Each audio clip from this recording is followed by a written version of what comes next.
Sarah, and this is Budgetsew, where we create stylish, fashionable looks as inexpensively as possible. Today, we're doing a sew-along to Simplicity 8243 in a size 16. Simplicity 8243 was published in 1998 and is a jumper in 3 lengths with a back zipper, shoulder straps, and optional top stitching. Jumpers A and B have straight skirts. Jumper A has a back slit with a back tab and button trim. Jumpers C and D are flared. Jumpers A and C have a self-buttoned belt with a removable bag with a flap. And jumper D has an upper patch pocket with a flap. I made jumper D with the flared skirt, but instead of the upper patch pocket, I made the self-buttoned belt with a removable bag. The only other alteration that I made to this pattern was that I did not include the back zipper because I didn't think it was necessary. I paid $2.99 for this uncut factory folded sewing pattern at Value Village thrift stores. You may remember this pattern from my sewing haul video, Start the Car! The link to that video is right here at the top of the screen. In that video, I bought an armload of sewing patterns and sewing supplies for a fantastically low price. It was as if someone cleaned out part of their sewing room and donated it to my sewing stash. The suggested fabrics are flannel, denim, pinwheel corduroy, twill, challis, soft lightweight linen and linen blends, and lightweight wool and wool blends.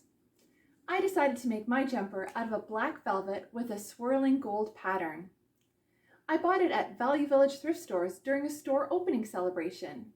It was marked at $39.99 for 8.5 meters, but I had a coupon for 20% off, so I paid $31.99. That broke down to $3.76 a meter. What a steal!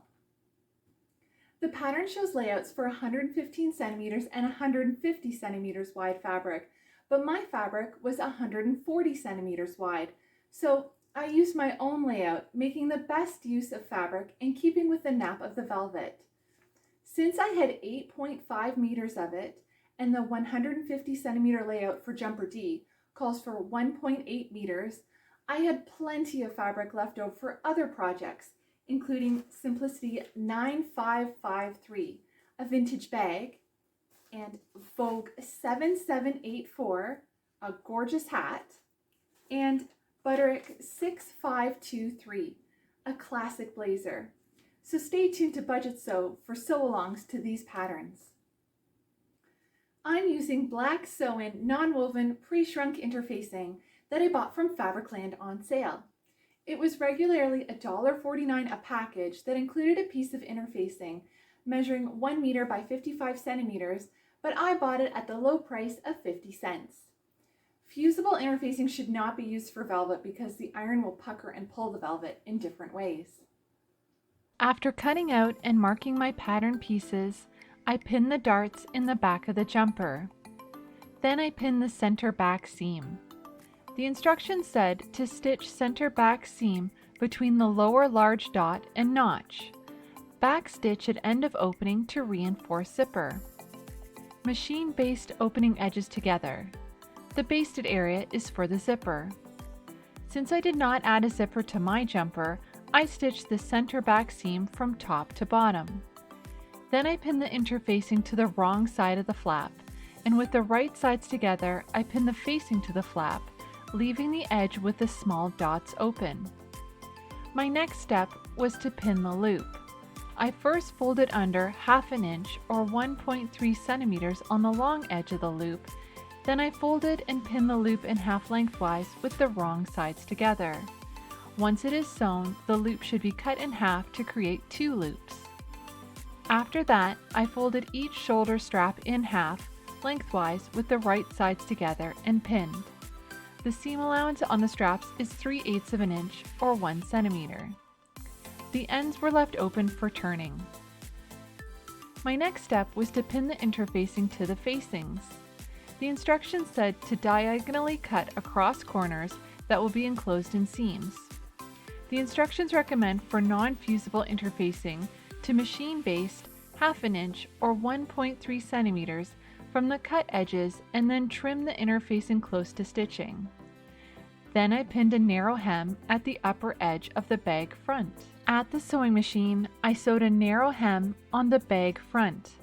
I started with the bag hem to test for the stitch length, tension, and the feel of the fabric under the presser foot before I jumped into the whole project. Then I sewed the darts in the back of the jumper. I also sewed the interfacing to the facings and sewed both shoulder straps with a 3/8 of an inch seam allowance. Next I sewed the center back seam, removing the pins as I sewed. I found the velvet shifted around a lot as it went through my sewing machine and had to adjust the fabric so that the seam was sewn correctly. I think that next time I will hand base all my velvet together before sewing to ensure that it does not slip. Eventually, I held both layers of the fabric taut while sewing so I would get an even tension on the fabric and to help guide it through the machine evenly. This helped the machine over the humps of the gold embroidery.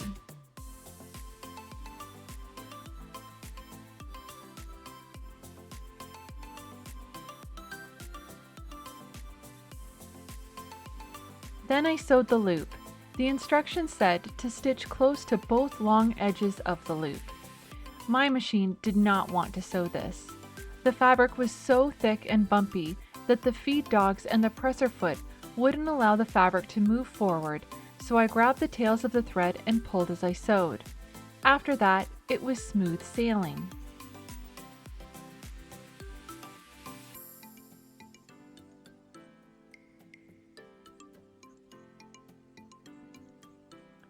I forgot to cut out interfacing for the belt, and all that was left over was fusible interfacing.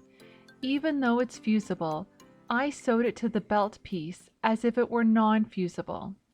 I had lots of fusible interfacing left over from other projects, so I chose one that was a similar weight to the non-fusible interfacing. No one will see the inside of the belt, so no one will know that it has different interfacing. My next step was to pin the belt loops to the bag. The fabric was very thick, so I wasn't sure how my sewing machine would make it through. Once the flap was sewn to the facings, the curve should be clipped and it should be turned the right way out. Then I pinned it to the back of the unhemmed bag back. My next step was to pin the facings together. Since I did not include the back zipper in the jumper, all 3 facing pieces were pinned together. After I sewed the facings together, I trimmed the interfacing close to the stitching.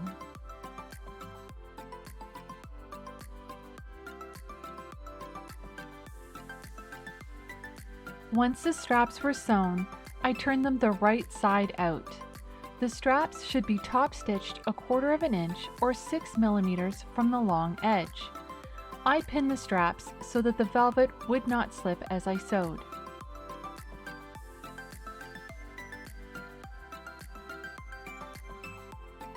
Then I matched the notches and pinned the front to the back at the side seams. What's interesting about this pattern is that the envelope is in English and French, but the instructions on the inside are in English and Spanish. The French on the outside must be because the pattern was sold in Canada.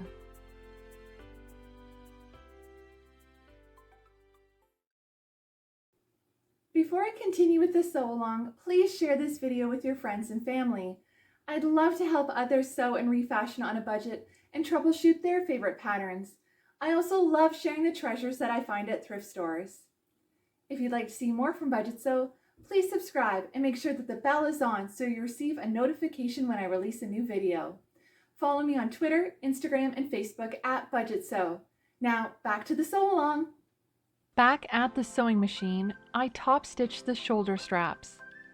I used black Coats & Clark all-purpose dual-duty thread that I bought from Value Village thrift store. Usually I don't use secondhand thread when sewing my garments, but this thread was in a big bag of brand new Coats & Clark thread for $1.99. I think that there were 20 spools of black and white thread in the bag, so it was quite a steal. I checked the thread before buying it and it was very strong and actually newer than some of the thread in my sewing box. I used a Schmetz universal size needle, 75 or 11 to sew this velvet jumper. Then I sewed the facings together. I couldn't believe my luck when I found this fabric at Value Village. It was in perfect condition and was a full bolt, never been cut.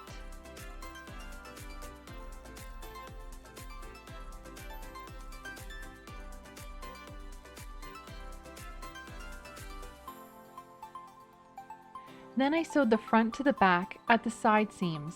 I found some great tips and tricks for sewing velvet on the Fabricland website. Pin, pin, pin! Did we mention pin? You want to make sure your fabric pieces are secure and won't shift during the sewing process. If using the hand basting method, try using a diagonal stitch pattern, as this will work best to ensure that your fabric stays secure as you stitch it up. Alternatively, temporary basting spray holds layers of velvet together and prevents shifting while sewing. The spray should disappear from the fabric easily, but always test a scrap piece first. For more of these tips, the link to Fabricland's website is in the description box of this video. My next step was to attach the shoulder straps and facings to the jumper. I tried on the jumper to determine the best placement of the straps before sewing them into place. When I pinned the facings, I lined up the seams and notches and ignored the zipper placement directions in the instructions. My next step was the hem. The pattern piece allows for an 1.25" hem, and I didn't change that. I liked the long length. The instructions said, mark length, press hem up along marking, mark depth of hem, trim evenly. To edge finish the raw edge, stitch under 1/4 inch or 6 millimeters, zigzag or overlock serge, slip stitch or machine stitch hem in place. Then I folded and pinned the belt in half lengthwise with the right sides together. I left an opening so that I could turn the belt the right side out. Then I pinned the front of the bag with the hem to the back of the bag with the flaps and loop. I pinned them right sides together and ensured that the sides and lower edge were even. The upper edge of the bag extends 5/8 inch or 1.5 centimeters beyond the upper edge of the bag front. Over at the sewing machine, I sewed the hem. I folded under 1/4 inch and sewed all the way around the skirt. Another great tip for sewing velvet is to lay your fabric nap side down and place your pattern pieces on the back to minimize slipping. Then I folded over the hem another inch and sewed it down. I used a straight stitch all the way around the hem. I find hemming this way much easier. I didn't use the blind hem stitch because the velvet was very thick, the embroidery too bumpy, and I felt that it would put additional pressure on my machine.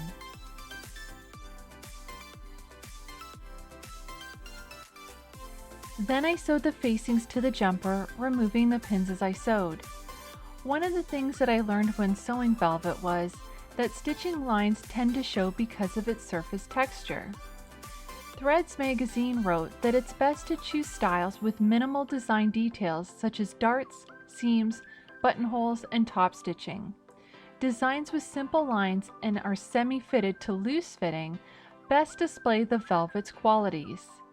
Gathers, soft folds, and drapey styles work best than those that are fitted and contoured.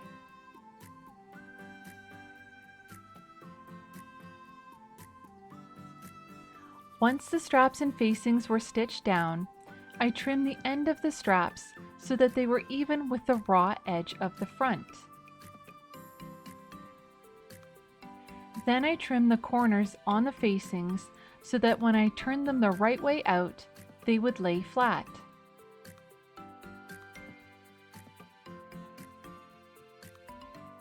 My next step was to sew the bag front and back together.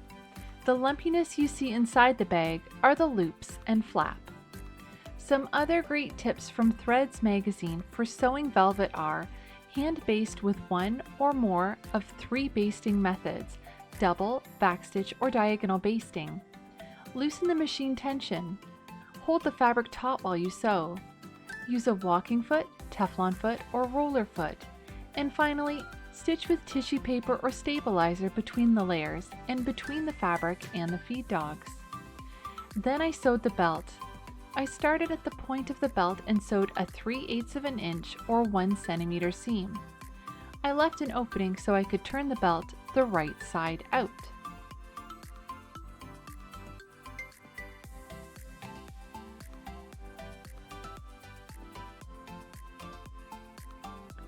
Next, I clipped the curves of the facings so that they would lay flat. Then I turned the facings right side out. If you decide to sew with velvet, remember that velvet has a nap. The nap is the direction of the pile of the fabric. When you run your hand over the fabric, you'll be able to tell whether the nap feels smooth to the touch or rough and prickly. If the nap is up, the velvet looks darker and absorbs light, and if the nap is brushed down, the velvet's color looks lighter and the nap reflects more light. My next step was to top stitch the upper edges of the jumper. The instructions said, top stitch 1 inch or 2.5 centimeters from upper edge of front, then top stitch 1/4 of an inch or 6 millimeters from armhole and upper edge of back, connecting stitching on shoulder strap and ending stitching at zipper stitching. Since my version of the jumper did not have a zipper, I top stitched all the way around the top of the jumper. After I turned the belt the right side out, I pinned the opening closed. On the inside of the bag, I stitched 1/4 of an inch or 6 millimeters from the flap seam within the seam allowance.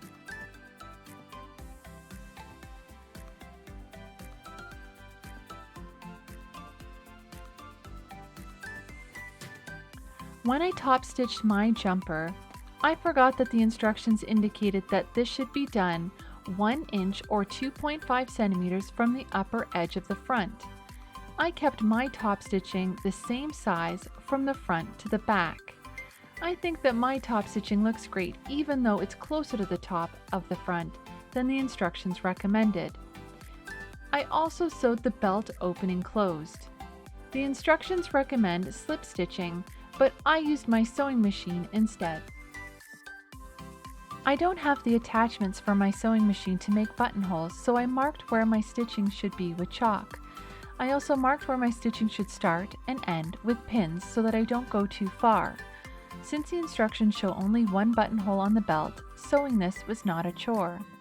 My last step was to add 4 buttons. I chose these rampant lion buttons because the black and gold details match perfectly with the luxurious velvet fabric. You may remember these buttons from one of my videos.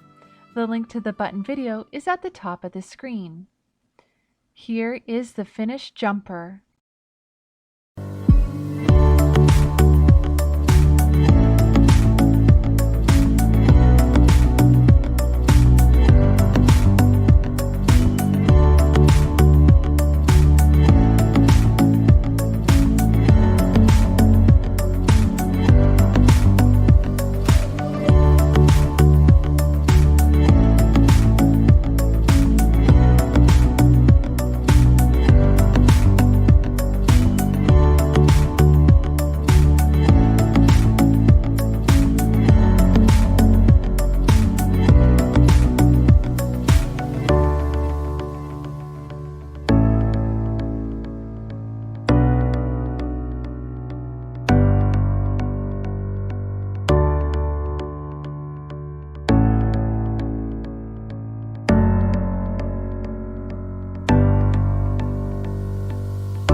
To complete the look, I'm wearing a Ports International turtleneck that I bought a few years ago at the Salvation Army charity shop.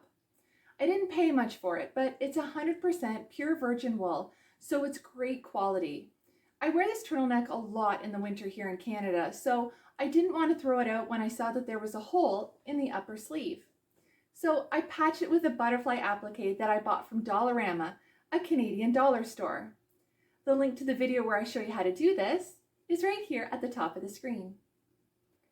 I bought the Parkhurst hat and the secret tights at the Hudson's Bay Company. The earrings were in a Ziploc bag full of jewelry that I bought for $5 at a church Christmas bazaar.